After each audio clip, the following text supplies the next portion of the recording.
বাংলাদেশ থেকে আনা যে বিখ্যাত কুখ্যাত ঘাটকোল, যা কাটলে মানুষের হাত চুলকায়, মুখ চুলকায়, যেখানে লাগবে সেখানে চুলকাবে। হ্যালো এভরিওয়ান, আসসালামু আলাইকুম। সবাই কেমন আছেন? আমি আজ ঘাটকোল রান্না শেয়ার করব আপনাদের সঙ্গে। প্রথমে আমি পানি দিয়ে সিদ্ধ করে নেব, হাফ সিদ্ধ করে নেব, 1 চামচ লবণ দিব। ঘাটকোলটা সিদ্ধ করে নিলে গাল চুলকাবে না এবং খেতেও অনেক টেস্টি হবে। আমার হাফ সিদ্ধ করা হয়ে গেছে, এটা আমি ব্লেন্ড করে নেব। ব্লেন্ডারে দিয়ে পানিটা আমি ঝেড়ে নিয়েছি। এটা ভাবেন না যে পানি সহ দিয়েছি। তারপরে রসুন কুচি, পেঁয়াজ কুচি, ঝাল দিয়েছি, দিয়ে এটা একসঙ্গে ব্লেন্ড করে নিব। মেয়ে হয়ে জন্মেছি, হাত পায়ে যাই চুলকাক না কেন আমাদের এটা করাই লাগবে স্বামীর মন জোগানোর জন্য। আর বিশেষ করে শখের মানুষটার খেতেই মন চাইছে, করা তো লাগবেই। একটা প্যানে আমি এবার তেল দিব। তেলটা গরম হয়ে গেলে, তেল গরম হয়ে গেছে, ব্লেন্ড করা ঘাটকলগুলো এবার কড়াইতে দিয়ে দিব।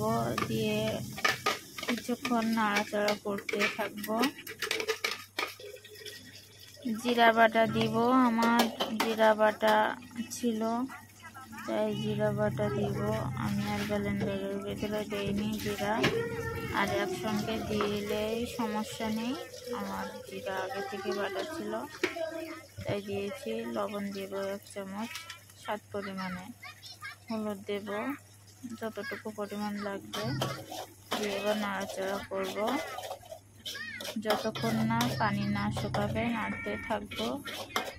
পানি শুকিয়ে গেলে তেলটা যখন ঘাটকোল থেকে ছেড়ে দিবে তখন বুঝতে পারবো যে ঘাটকোলটা হয়ে গেছে।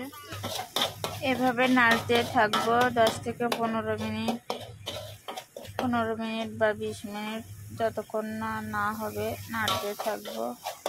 দেখো আমার ঘাটকোলটা প্রায় হয়ে যাবার পথে, কালারটা চেঞ্জ হয়ে আসছে। ঘাটকোলের ফাইনাল লুক চলে এসেছে। আপনারা কে কী নামে জানেন জানি না, আমি এটা ঘাটকোল নামেই জানি। ভালো লাগলে শেয়ার, কমেন্ট, ফলো সব কিছু করবেন। তবে এটা খেতে খুব মজা, সুস্বাদু, ভাত দিয়ে খেতে খুব